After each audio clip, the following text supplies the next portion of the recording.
Jeff Maines, legendary entrepreneur, podcaster now that's gone twice a week because you love it so much. It's exciting to see Yeah. someone loving the game. Excited to have you on the show. Thank you for being here. Thank you for your time and also for sticking with the podcasting game for long enough for you to like it. What's that journey been like for you? If you like look back and think about that journey, what memory stands out? Well, if you'd asked me in the beginning if I would have made it, we just crossed 100 episodes That's awesome. a couple of weeks ago. And if you'd asked me at the beginning if I was going to do 100 episodes, I would have said no. There's no way I'm going to last that long. And it was one of those things that I started and I hoped would go well and that I would enjoy. But it seemed like a lot of work. I didn't really know what I was doing, especially in the beginning. And there were a lot of unknowns. And so that was one of the reasons I think I put it off for so long, was because I didn't know. And it's one of those things I wish I'd started sooner. Yeah, interesting. I mean, a lot of people say that to me as well. I wish I listened to you sooner and started the podcast sooner.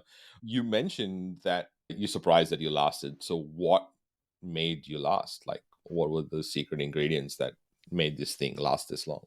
I think that the real secret for me was having a team. If it was up to me to produce the podcast, it never would have happened. It wouldn't happen today. So I think that's one of the reasons that so many podcasts don't go, is because the host tries to do everything themselves. Yeah. And so for me, the secret has really been team. And so I started with the team that helped me put the podcast together. Mhm. And Harry Duran, and he's Oh, here in the yeah, States. I really And so well. Harry helped me put it together, and they really ran it for the first year Yeah, and put the processes in place, got it in the right places, and really set us up for success.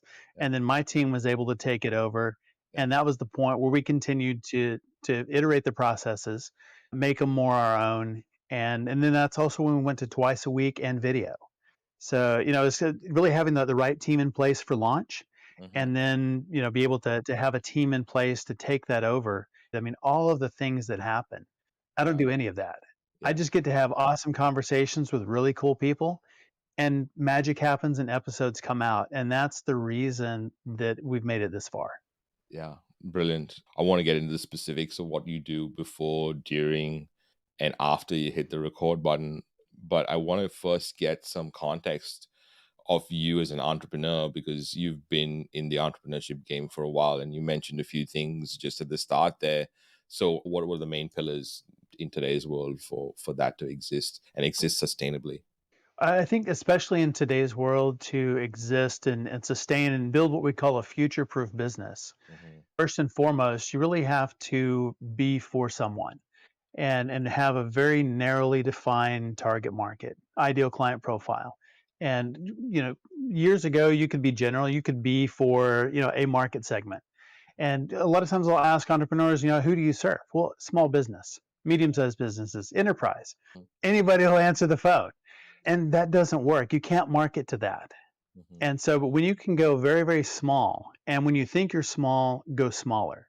And when you think you're too small, you probably still need to go a little bit smaller, go narrow, go deeper with a very, very specific niche.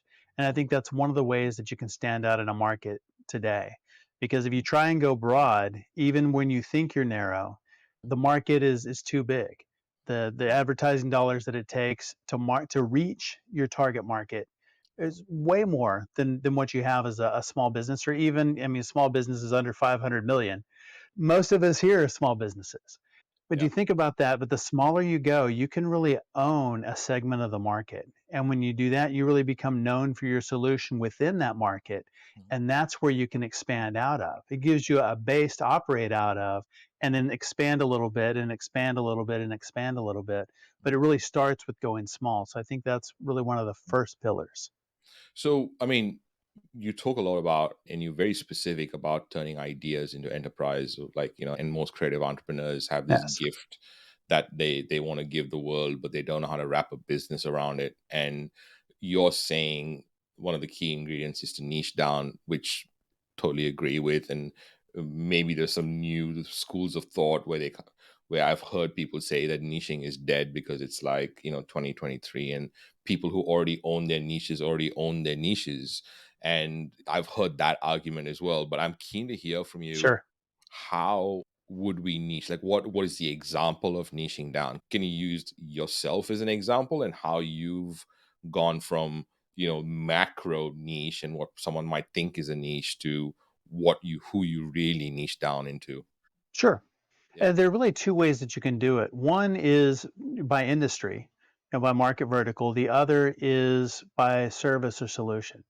And there's a power combination of doing both of those together at the same time. Mm, So, for example, we could serve Champion Leadership Group, we could serve entrepreneurs, and that would be across the board. And we started there, gosh, 10 years ago, and started pretty broad. And so, if you were an entrepreneur kind of in a certain revenue range, and so we had some success. It wasn't really what I was looking for. And, really maxed out pretty quickly. And just kind of some of the things that we were organized around changed. And so it got smaller. And it's okay if it's not entrepreneurs, what is it? Well, we could say technology entrepreneurs. Okay, well that's better, but that is still very, very broad. So now we've gone from 30 million people down to 10 maybe. So it's still a huge audience. And so, okay, we'll break that down a little bit further. What if we do software? Okay, well, now it's a little bit smaller, but again, that's still really broad. What if we do software and professional services? Because those are a pretty good combination. Well, okay, that is a subset. But what if we go smaller? Well, we went SaaS, and not just SaaS because that's small. We went B2B SaaS. So if you're selling to businesses and you're a SaaS founder, SaaS entrepreneur, that is our target market. And that is about 15 to 17,000 companies. And you're like, well, is that enough? Of course. That's a market that we can reach. We can deal with something like that. It's a lot easier to work with that than it is for millions. yeah. And people always want to say, I have a massive list. There are people probably listening that have bigger lists than our entire population. That's okay. Mm, That those aren't our people. mm, And so what we want to do is be really, really focused and serve those 15, 17,000 entrepreneurs mm, at a really, really high level and focus in and work specifically with them on their challenges, really understand their business. And the great thing about that and kind of how we landed there is I've built 5 businesses. I've sold 4. 2 of those are SaaS companies and still run one of those today. 10 years old, 120 something people, and so really understand that market very, very well because I've lived it. yeah. And so being able to help them do the things that I've done, it makes a lot of sense, in that specific market. And it's just something I'm very passionate about and love doing. Yeah, I love the combination and I love how this has all come together because you are actually someone that wants to serve your audience.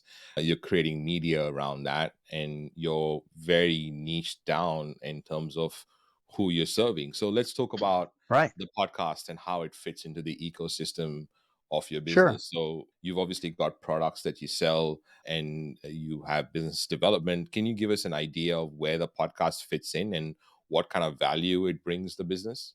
Sure. If you think about in marketing, where does something like this fit in? This podcast is definitely a top of funnel type of thing. First and foremost, and to serve the audience, to Mm, provide valuable content and create awareness in the market mm, for what you do. yeah. So doing things that are, specific, responding to comments, giving them ways to interact, and really, again, it's about serving the audience and interacting with them on a regular basis. But then it also opens doors for the business in talking with guests. We're able to get appointments and build relationships with people that would never pick up the phone, never answer an email outside of the podcast. And I think that's really interesting and not something I necessarily expected, but it's been a really, really nice side benefit of being able to do it because they want to serve the market as well. And this is an opportunity for them to do that and to raise their profile, raise their status. And that serves everyone, including us. I love that you're saying all these things because this is the things that I've been saying, and you've not heard any of this stuff from me. This is your own, No. this is the thing that you've developed. And I've been Yes. saying, everyone thinks of a podcast as a marketing or content tool, and you should think of a podcast as a business development tool. And rather than, go after people, you can kind of partner with people and find out who already has your target market but has no competitive overlap, and you go and interview them and have Right. them on your show and you serve the same audience and you co-create for this niche audience and you're literally living that, which is phenomenal. And also goes to the case study that this thing works, because I've been saying this for ages. Join us Yeah. because I will give you a guaranteed ROI. And the guaranteed ROI is the fact that they're having business development conversations that just happen to create content. So they Right. always return on investment, and I'm glad that you're doing it. So when you see that return that comes into the business, you've obviously seen that as valuable and you've decided to go to 2 episodes a week. Can you talk us Yes. through that? Because a lot of people would say, 1 episode a week feels like a lot. Sure. We started interviewing founders, and that's really what I wanted to do with the podcast. And so did that and started to have a backlog because we were very guest heavy in the beginning and just booking because I didn't know how to pace it as well. And so we're just booking, and so we had several months of content done, and which was really really nice because if I was traveling for a week or something like that or a guest rescheduled, then we weren't panicked trying to figure out what are we going to publish this week.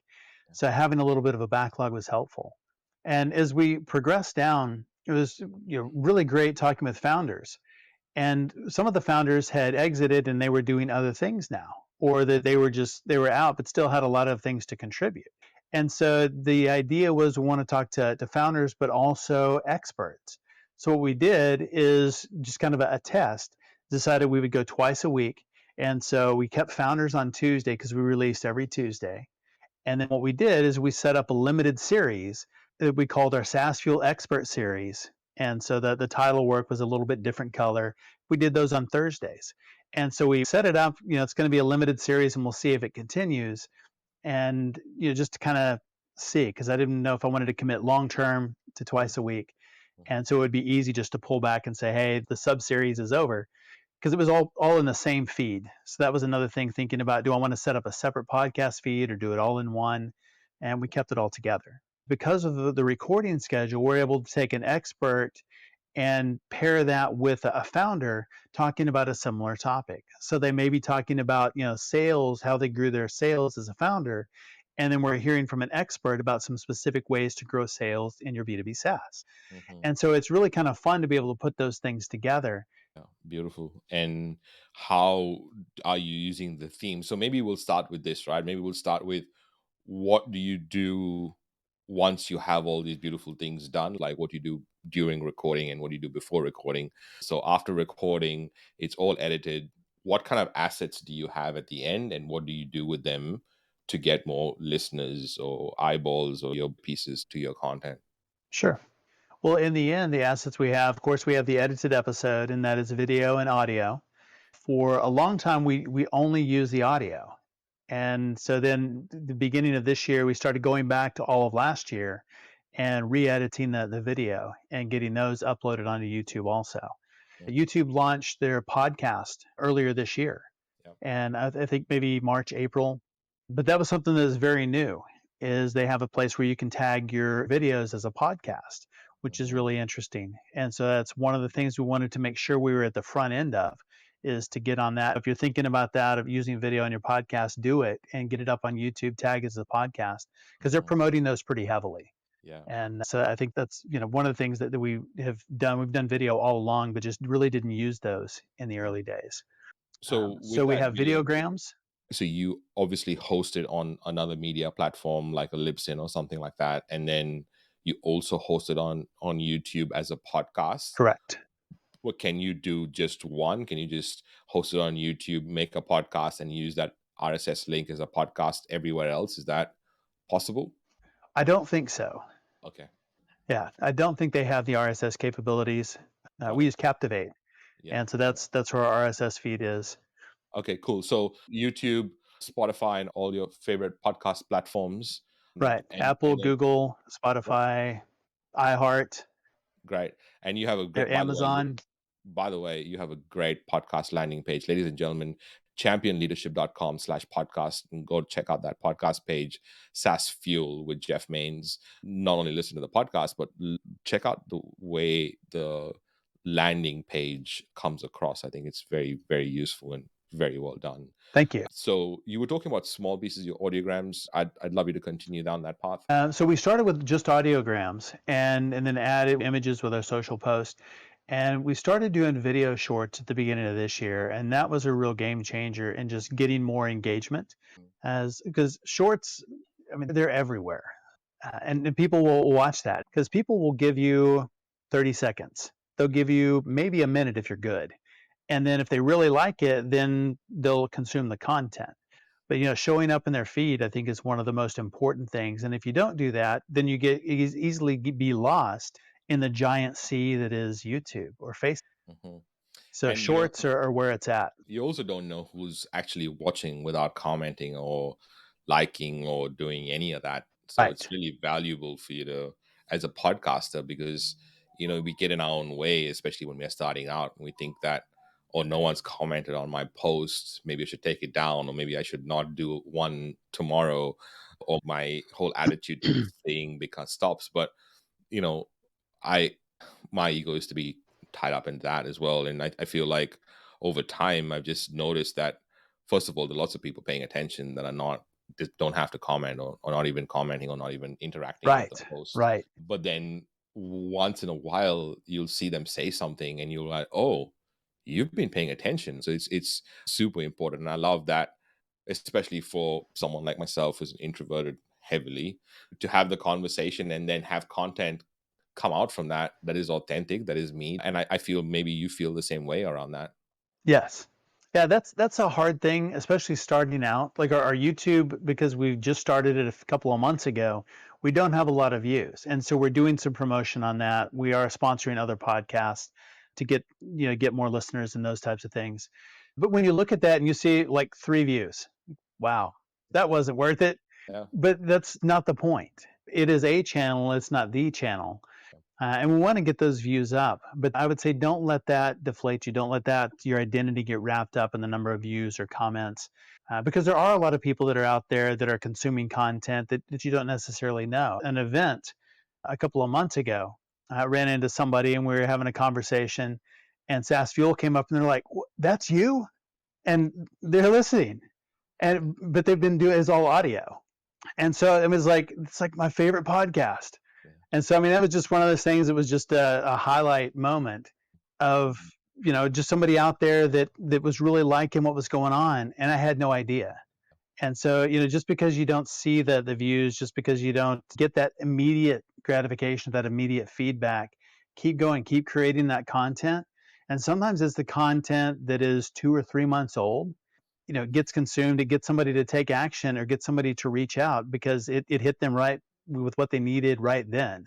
Yeah. And it wasn't important 2 or 3 months ago, but because it existed and you did it, now that's evergreen. And so that's out there. Mhm. And so when they come back, they start searching for that, they find you, and that content lasts forever. It's way different than an ad. It's way different than a blog post that people forget about. So it is something that is out there and it's going to live on a long, long time. It's got a very long shelf life. Yeah. So I think Yeah. it's worth the investment. I continuously say about how a podcast doesn't only return on investment, but it returns on content, it returns on scale, it returns on relations, so many different factors that when you're thinking about a pillar in a business that could potentially be this 80-20 of a lot of things, like a podcast definitely fits into that category.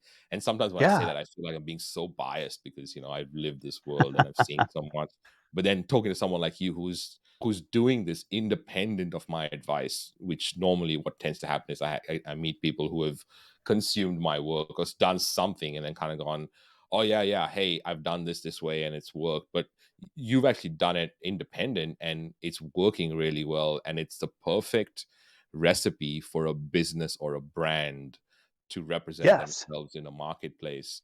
So you mentioned promotion on other podcasts. What other promotions are you doing? Can you talk us through that? We post on social. And Yep. so every episode, we're actually promoting over the course of 6 episodes, 2 weeks. So the Hmm. week before, the week of, and the week after. The guests are promoting. And anytime you have somebody that has a large following or a big name, and when they promote, we see spikes. And so that's what I can always tell if a guest promoted or not, because we'll see the listens and it'll either do this or it'll just do this. Yeah. And so it's like night and day. So I can tell if they're promoting the episode or if it's crickets. Okay, let's talk about that. That's brilliant. What do you do as soon as you hit record? to getting the published episode? What does that process look like for Jeff? Well, the podcast is very conversational. I mean, similar to what we're doing here. We have a conversation. It's about the founder journey. It's about what's going on, how they see the world, how they see business, what's worked for them, what hasn't worked for them. 'Cause I think sometimes, hearing that other people actually struggle and fail is helpful. Because as a founder, as an entrepreneur, I've done that. I do that. I make mistakes all the time. And, to hear that other people do that too, or other people have bad days, or, you don't just wake up, roll out of bed, and create a unicorn. Yeah, that there's a little bit more to the story than that. But if you read TechCrunch or some of the other magazines, it's, hey, I had this great idea and I raised some money and now we're, $1 billion valuation. Like, Yeah. cool. That's Yeah. not how it works. And you So get the really hearing from founders. yeah, and you get the inside story, don't you? Yeah. And Mm, that's a lot of fun. mm, Is just finding out, the story behind the story, yeah. humanizing founders, highlighting founders. So So really you understanding from people who are doing that. then you niche down even further, like you're kind of very specific about who your founders are that you bring in because they're bootstrapped. It's very specific as to how you can help them as well, right? Your program becomes so tailored. Exactly. What a great example in niching. So you have these conversations, you have like guardrails. You mentioned like you do an intro, outro. When does that happen? How do you tie all that together? I actually do the intro, outro just before the episode release. So typically 1 to 2 weeks ahead. And so there's like an intro and a little bit of commentary and then, guest introduction. And so I try and do that a little closer to the episode, just as there are current events, as there are things going on in the world that are relevant. I Hmm. want to be able to put those in the episode so that it's like this was recorded today, even though it might have been 2 months ago Yeah. that I was with the guest. But to have that to where it's very relevant. So when somebody is listening to it, it's now, it's not 2 months ago. Mm, And that's really important to me is that, when we're talking about things that are going on today yeah. and what's relevant. So if there's news that breaks, if there's something, a big acquisition in the tech world, if there's, some announcement, I can talk about that in the intro. And then your team takes that away and does all the assets which you spoke to us about. Okay, great. Right. Anything else we're missing in that record phase that we should know about? One of the things that I've done is put together just a little demo for the guest of how the tool works. So we use Squadcast. Hmm. And so, how it works, what to do there. And then, what to think about when you're recording. What are the things that are important? That your camera is right here, or that it's down here to the side, or you're in a dark room, or you're backlit. Yeah. So just some basic things Yeah. about recording to get that, because I want them to look their absolute best. I want them to have like super high quality assets. So that's Hmm. one of the things that they get out of this. And so I want to make sure that they look really, really good and come across as stellar. And to give them just a little bit of coaching on what to do for that. And it works for the most part. I want Yeah. them to look outstanding. And so Of just, course. providing a little bit of coaching on that. And then what I'm working on, I'll have this week is like a promotional sequence for your episode. So we've recorded the asset. It's awesome. You're incredible. And now we got to tell the world about it. Here's a recommended sequence of promotion. And we know about 2 months before the podcast when it's going to be. So we're Yeah. booking out a couple of months in advance. So we'll tell them that. So, 30 days before, do this. But not only give them the sequence, but give them the assets to do that. And so Amazing. make it really, really easy. And some of them will do it themselves. Some of them have marketing departments, but just because they have a marketing department doesn't mean they know how to promote a podcast. True. Most of them just don't do that great. They'll do a social post about it. Yeah. But if you give them a roadmap, if you give them step by step, do these things, they love that Totally. and they'll do Um, it. and you're guiding them through the process, right? And a lot of people don't know Right. what we are after. So if you kind of can let them know, it's becomes super easy for them to not have to guess what they have to do. And you also by providing them the assets, you're not having to have them guess what to pick and put out. So you're doing a lot of Right. thinking for them. Yeah. And I think that's one of the, I don't know, the curse of knowledge. We do podcasts all the time. I mean, this is the world that we live in, right? Mm, They don't. They don't know how to do it. Maybe their first one. And I love it when somebody comes and they say, I've never done a podcast before." Cool. yeah. We're going to make it an incredible experience for you. Yeah. But even if they've done a bunch of them, I want to stand out and be one that's memorable. I want to be the best, but just guide them through the process and make it where it's effortless on their part. And I think that's one of the places where a lot of times hosts will fall down is, they'll just say, here are the assets, promote it. That's okay, but what if you could give them, a roadmap? Here's how to promote it. Here's why to do it. Here's, when to do it. Here are the platforms to use. Here's the messaging that's different on something that's, a video short versus, how do you do it on Instagram versus LinkedIn? They're Yeah. different. Yeah. But if you can give them the language and give them the assets and make it super, super easy, they'll do it and they'll do really well. And just Mhm. explaining what it is and what we're trying to accomplish, we're on the same team. Mhm. They really appreciate that. Yeah, brilliant. Okay, so I want to land this plane and make this super Sure. useful. When you start then to think I've got to have someone on the show, you already know what kind of show it is. How do you distill the person and how do you do the reach out and how do you get that person to the recording? Like what is that process like for you? My assistant does all the booking, all the work with the guests, and sometimes working with their assistant and coordinating the entire thing. So we have a list of people and guests that we want on the show, and she has that list and she makes it all happen. You spend time figuring out who's got to be on that list, maybe once a quarter. What's that frequency like? About once a quarter. Amazing. Well, ladies and gentlemen, championleadership.com/podcast. The name of the podcast is SaaS Fuel. Go check it out. Obviously, Jeff is doing some amazing work in reinventing every episode. You can see the amount of postmortem that goes into every episode and then changing that with a reiteration of making it better and finding new things to improve on. So I love that. I love how you incorporate that into the business and into your brand. Thanks, man. Thanks for being here. Thanks for making the time. Thanks, And Ronsley. thanks for being a podcaster. Awesome. Thank you. Thanks, Enjoyed bro. it. Cool, dude.